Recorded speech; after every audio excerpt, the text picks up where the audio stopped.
O ministro Alexandre de Moraes, do Supremo Tribunal Federal, concedeu ao ex-deputado federal Daniel Silveira a progressão para o regime semiaberto. A decisão veio depois do parecer favorável do vice-procurador-geral da República, Indemburgo Filho, na semana passada. Silveira cumpriu todas as exigências para que Moraes apreciasse o pedido de progressão do regime.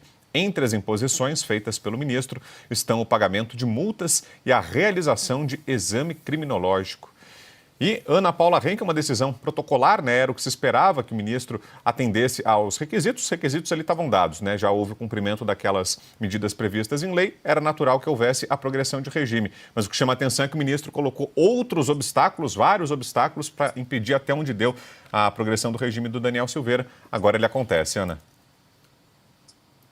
Como é o perfil, né, do ministro Alexandre de Moraes, sempre inventando alguma coisa nova. Foi assim com o Daniel Silveira, com o Felipe Martins, com a Rede X, com o Starlink, ele sempre inventa alguma coisa.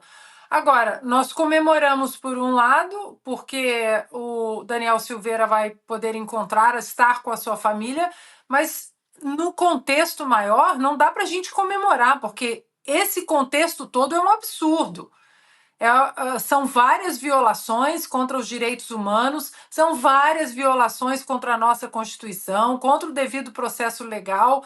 Então, que isso não apague todas as irregularidades e ilegalidades cometidas pelo ministro Alexandre de Moraes.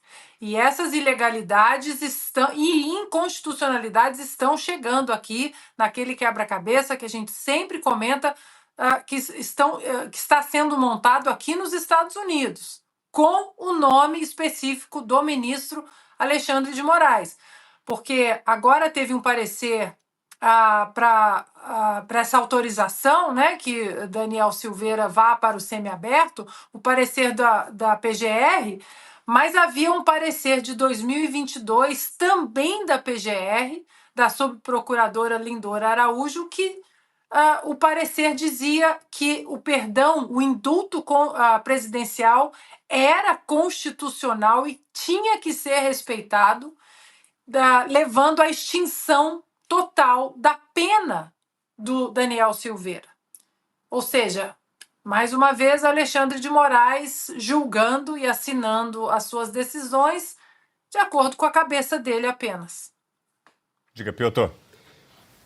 Esse procurador, o vice-procurador, o Indemburgo, né, que é o nome dele, né, ele criou todo tipo de, podemos entender, dificuldade. Ele pode entender que está aplicando a lei. Eu só gostaria que houvesse isonomia, então.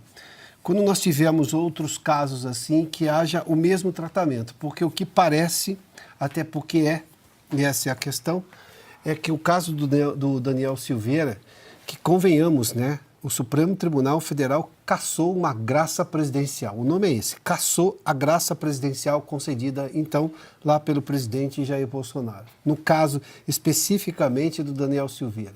E depois a sucessão de negativas em relação à prisão e depois a sucessão de qualquer progressão de regime, de reconsideração de prisão. A mulher, inclusive, do Daniel teve contas bloqueadas também, ela que é advogada do ex-deputado Daniel Silveira. Ou seja, uma série de coisas aí que demonstram uma anormalidade na aplicação do direito. Agora, nós só temos aqui o que se pode chamar de um alento, mas é um alento que vem depois de uma série de coisas que podem serem chamadas, assim, de arbitrariedades e que confrontam o entendimento da lei em casos semelhantes. Porque, neste caso, houve, digamos, tanto zelo com a lei, porque não foi a lei aplicada. Isso foi muito bem longe da lei, isso chama atenção. Augusto. Piotr tem toda a razão. Veja a que ponto chegamos, né? A gente se sente bem quando o juiz cumpre a lei. Sim. Vira notícia o cumprimento da lei. Isso, num país normal, não seria notícia. O juiz cumpriu a lei. O preso injustamente, ele reúne as condições, estão dadas as condições para que ele tenha a progressão da pena, né? Mude o regime. Isso aí é notícia, sinal de que vivemos numa completa insegurança jurídica. Sim. Total. Continua, a gente podia citar aqui, de memória, cada um de nós, 20 exemplos que mostram casos que permanecem ilegais. Vamos lá, Felipe Martins, como é que é? Quando é que vai acabar esse absurdo?